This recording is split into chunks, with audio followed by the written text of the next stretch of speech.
I think what's most exciting for me is getting to watch Will grow and see him just come out of his shell, because throughout the whole story, Will has been so shy, so fearful, not able to stand up for himself.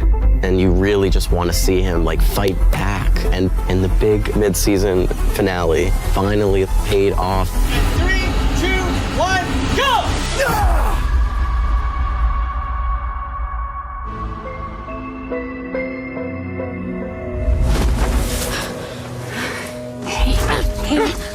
Derek. Derek is very confused. He thinks some evil child kidnappers have kidnapped him, but they're really just trying to lure out the Demogorgons so they can defeat them and get led straight to Vecna. This is where I start to become bait. Even though Derek tries to run, he tries to escape, he gets scared out of his boots because he hears the banging on the door. And then Joyce takes a big... Stay back! In the script, it was a kind of bad word axe.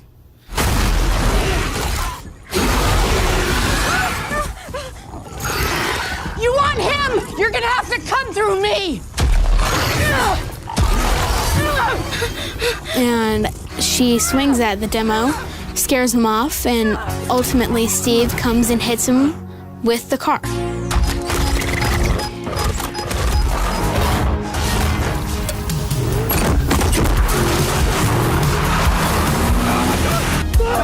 Jesus Christ! Joe is one of those that can get in there and drive, though. He's one of our actors that actually is very good at driving. I do a lot of driving. I showed up for the first season, and they said, "You can drive a stick, right?" And luckily, I could drive a stick, and I've just been sort of driving this car ever since. We've done some practical. We've done a lot on the kind of volume, the capture, and with the blue screens, but always fun. And it runs into the silo and into the upside down. Jesus Christ! And like, what a great group. 4 of us in that car is like, there's never a dull moment. It's fun and good energy. Holy shit. All right, cut.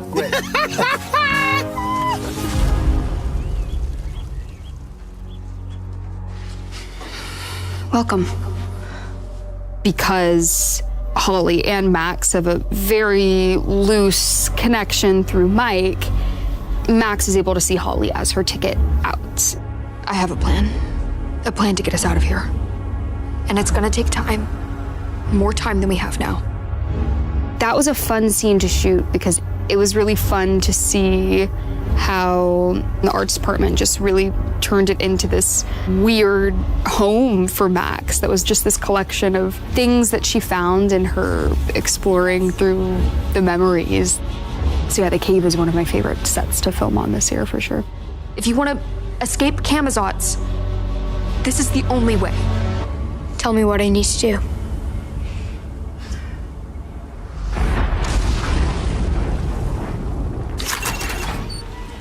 Can I give your old man a heart attack?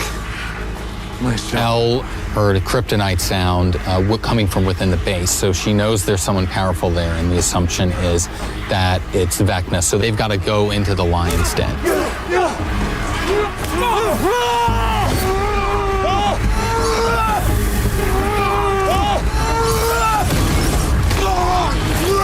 I'm toying with Hopper, and he's being strangled slowly to death.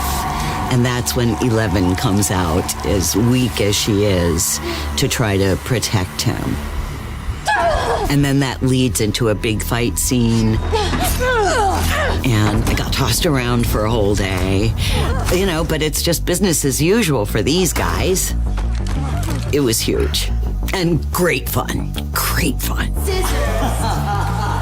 It was epic. Linda just brought kind of like this feminine energy that is so strong and inspirational and motivating. Oh, you're strong, Linda. Yes. I don't hurt you. No, it's all right. I love it. I just feel like when she steps onto set, I want to work as hard as she does to meet her, and she just pushes me.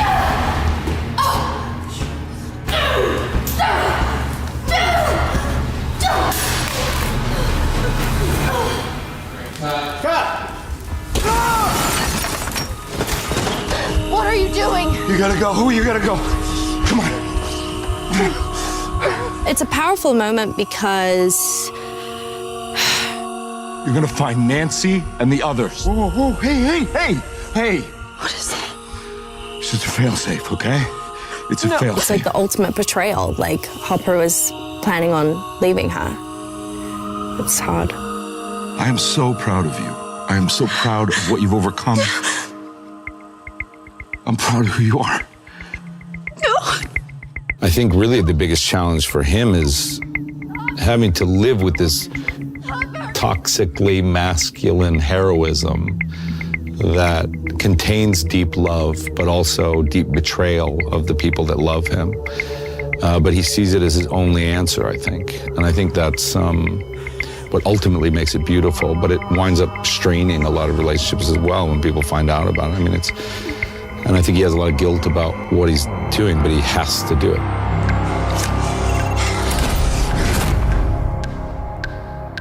At the end, they finally reach the door where they believe Vecna is behind, but they learn that it's not Vecna, but in fact, Kali, who I think probably nobody is expecting to be behind that door. And of course, when we reveal that Kali is there and Vecna is not, the twist, of course, is that he's coming into Hawkins. Welcome to our battle zone here. We have a lot to talk through and show you around. The Max Z is absolutely one of the most hectic, chaotic, crazy, and rewarding sequences I've ever shot. There's dozens of stunt people, close to 100 extras. There's Demogorgons, there's monsters and fire and explosions and giant chase sequences. Go! Come on, guys!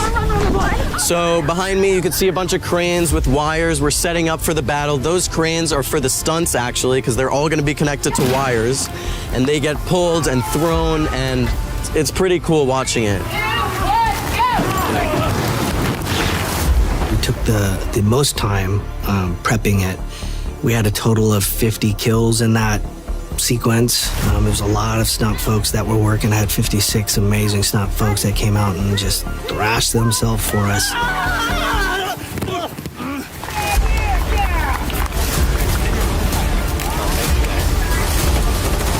The radio shack. If we move quick enough, I think we can make it. Get into the tunnels and get the hell out of here. Okay? Eyes on me. When I read the Maxi fight, I was like, oh man. It says Mike leads the kids through like a battlefield, basically. And I was like, oh man, I should probably start running because, you know, I've never done that kind of work before. It was pretty amazing to be someone who's like the protector and, you know, trying to get these kids out without getting hurt. It felt kind of nice and full circle that I was sort of, it's almost like protecting your younger self. So that was pretty cool. So this is the rift to the Upside Down. As you can see, it's huge. There's all blue screen behind there, so they're gonna add in a whole layer of rift and vines and slime, and that's where Vecna will walk through.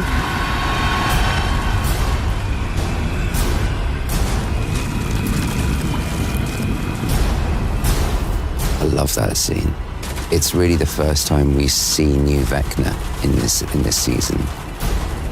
He comes out of this big gate and just starts causing utter mayhem. I mean, we're throwing people against walls. I think somebody gets set on fire at some point. I pull some pins out of someone's grenade and chuck them against like a big gas tank. I spin a Humvee over to find Winona, who faces off against me. I just chuck her to one side. And it's really enjoyable. I loved it. His body, thanks to Nancy, is completely ravaged at the end of season 4. The film Hellraiser has always been a major influence on Vecna and his character and his design, specifically Pinhead, where you have a monster or a body being rebuilt supernaturally. So he is able to rebuild his body bigger and badder. Feel like it's snug in there? First question. We are in the BGFX layer. We are testing Vecna 2.0. We called him Vecna 2.0. His body was increased in size. We had lots of negative space on the body as well, so you could see through these vines and shapes. And this is something we would not be able to achieve with practical makeup effects.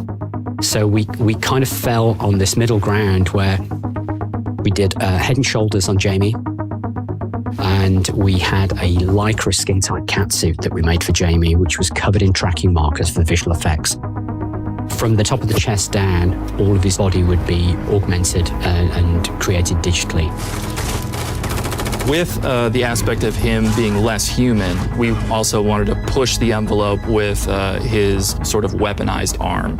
So the left hand that he used so much in season 4, we wanted to take that up a notch. So it can expand and flex and change form in a way that is new this season.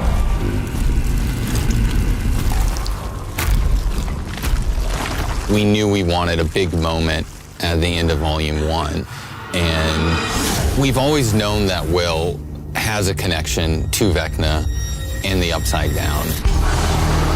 And so one of the earliest ideas of the season is, what if Will was able to harness these feelings and these powers and turn them against our villains? I was like, they're gonna do something truly insane, and they did.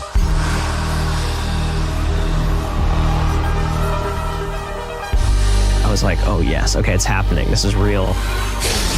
I think that that's going to be a huge twist that really changes the chemistry of the show as a whole. Having that moment in that set was incredible. It felt like an action movie. Getting to stand there with the fire around me and all the bodies dead, and I was the only one standing, and boom, boom, boom.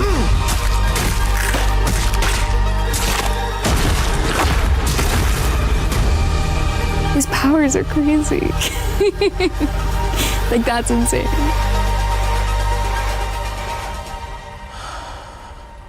Stranger Things 5 is more cinematic in scale than any season before. But I'm also happy to say that the emotional center remains the same, that it's always anchored in these characters that we love.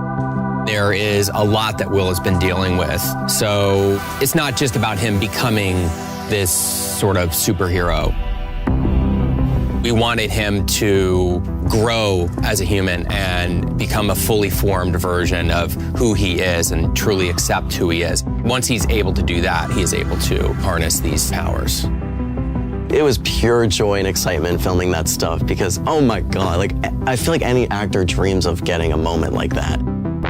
It was like, I mean, honestly, one of like highlights of my career. Ready and kill! It was such joy that I felt that night. Oh, like, it was amazing.